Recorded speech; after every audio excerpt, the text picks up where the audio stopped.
We're sitting down with Michael Scheuer, the man who had served in the CIA for more than 20 years, up until 2004. At one time, he was the chief of the CIA bin Laden unit. Then he went and exposed how counter-effective Washington's methods were in the fight against terror. He looked at the U.S. through its enemy's eyes. In fact, it's the title of one of his books called Through Our Enemy's Eyes. I'm very pleased to have the chance to interview you, Mr. Scheuer. I'm glad to be here. Bin Laden is gone. Who is Washington's #1 enemy now? Washington's enemy is an enemy that doesn't exist. We're fighting an Islamic enemy that Washington believes is out to kill us because we have elections, because we're free, because we have women in the workplace. It's an enemy that doesn't exist. It didn't exist when bin Laden was alive. It doesn't exist now. America is being attacked because of its foreign policy in the Muslim world, because of its support for Israel, because of its support for the Saudi police state, because of its presence on the Arab Peninsula.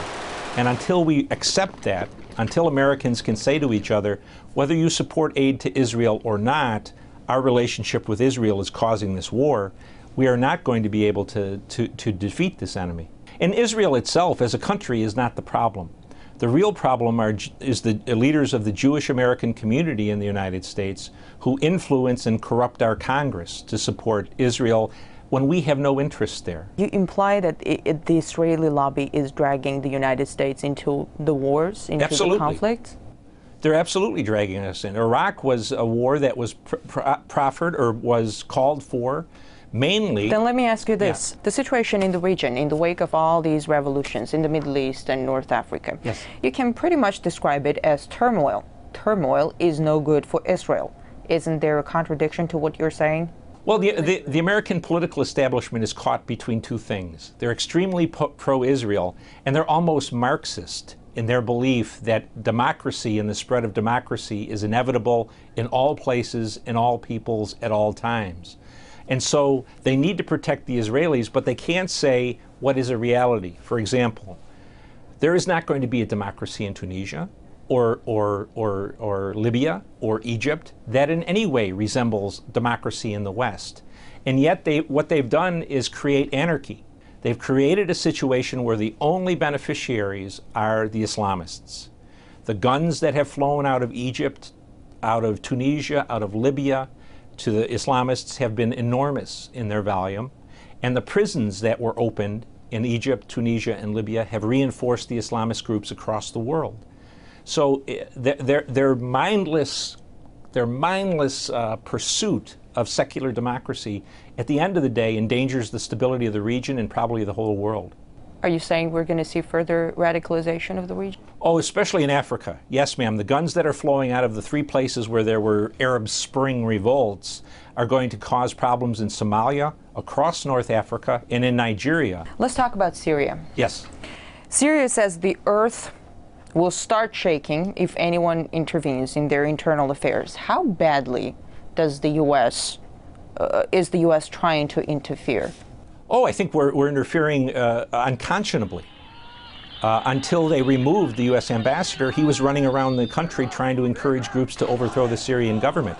That is not the role of any diplomat, United States or Russian or Chinese or British.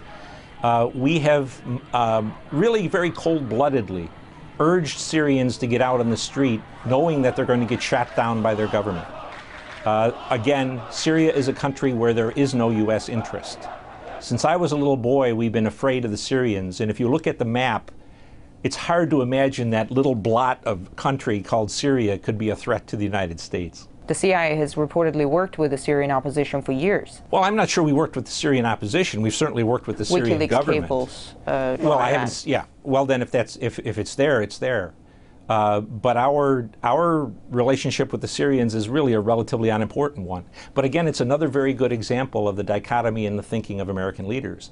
Because as we call for democracy in Syria, if Assad goes, Israel's security goes straight down. If the region becomes a complete mess, doesn't Washington see any dangers to Israel? I mean, with Iran involved, it won't be pretty. I think that's exactly right, ma'am. I don't know what the thinking is, except that they have come down on the belief that democracy is better for everybody. And the truth is, American and Western foreign policy interests in the Middle East have depended for 50 years on the maintenance of tyranny.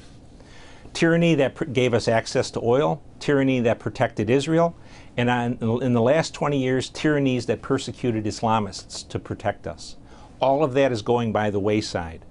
And to the Israelis' credit, the Israelis are the only ones who have stood up and said, democracy may not be very good for our security, and they couldn't be more correct. About Iran, what's Washington's plan for Iran? Whatever Israel's plan is for Iran. Both parties, Republicans and Democrats, are deathly afraid that the Israelis will attack them off their own hook. And if Israel attacks Iran, the Americans will get blamed for condoning it, whether we did or not.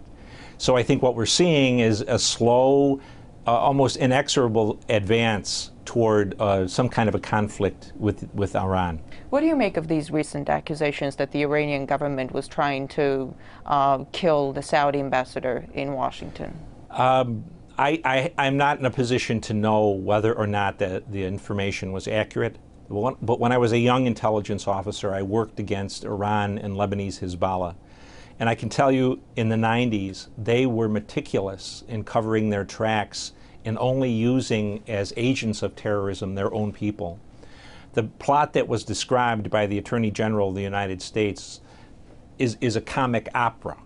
Through a Mexican drug cartel. Yeah, and to believe that the Iranians would risk war with the United States, Israel, and much of NATO to kill a Saudi ambassador who was not even part of the royal family, that's hard for me to believe. Let's talk about Libya. Libya is in ruins in the wake of NATO bombings. Yes. It's brimming with weapons. Yes. An al-Qaeda flag was planted over a courthouse in Benghazi. Yes. How good of a playground is Libya for people with radical agendas? Very strong Islamist presence in Libya. Since the war against the Soviets in Afghanistan, Libya has sent as many of its people to fight in those insurgencies, the Islamist insurgencies, as any other country in North Africa, maybe outside of Saudi Arabia. The Libyan Islamic Fighting Group fought a long time against the Soviets. They fought against Gaddafi. A great number of Libyans went to Iraq and to Afghanistan to fight us. And whatever strength the Libyan resistance had in terms of military capability, that came from experienced Islamist fighters. So the idea that somehow there's democracy afoot in Libya is just simply wrong. Could it become a hotbed of terror? I don't know if it could become a hotbed of terror, but it can become a country that's decidedly anti-American, anti-NATO. It can be probably less a hotbed of terror than a country that is vastly unstable. It seems the U.S. is almost creating grounds for terrorists to surge and then goes out fighting them. We see it in Pakistan. They got the whole nation alienated because of the strikes. A lot of people want revenge. How efficient is that? We are very efficient in this day and age, in the last 20 years, in creating enemies. We're not very efficient in creating security for the United States. We have the best educated population in the world, and we have the people with the littlest amount of common sense.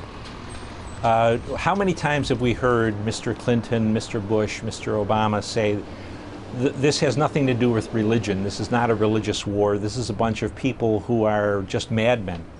We are definitely fighting a religious war.